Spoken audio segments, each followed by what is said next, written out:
இறக்குமதி செய்யப்பட்ட மோட்டார் வாகனங்களுக்கான தடைப்பட்ட தேவை தற்போது ஸ்திரமடைந்து வருவதாகவும் சந்தை நிலைமைகள் மேம்படுவதால் வாகனங்களின் விலை மேலும் குறையும் என்றும் இலங்கை மத்திய வங்கியின் ஆளுநர் நந்தலால் வீரசிங்க தெரிவித்துள்ளார்.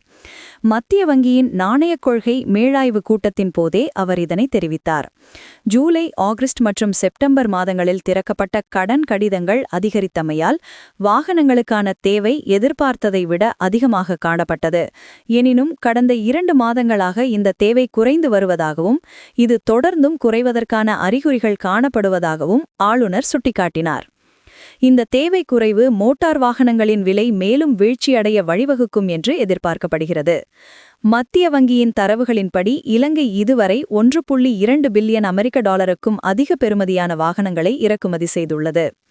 சர்வதேச நாணய நிதியத்தின் நீடிக்கப்பட்ட நிதி வசதியின் கீழான 5வது தவணை கடன் எதிர்வரும் டிசம்பர் 15ஆம் தேதி அங்கீகரிக்கப்படும் என நம்பப்படுகிறது.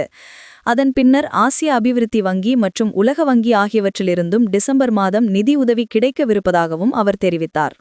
வெளிநாட்டு பண அனுப்பல்கள் மற்றும் சுற்றுலா வருமானம் ஆகியவையும் வருட இறுதிக்குள் உயரும் என்பதால் உரிய பொருளாதார இலக்கை அடைய முடியும் என்று அவர் மேலும் விளக்கினார்.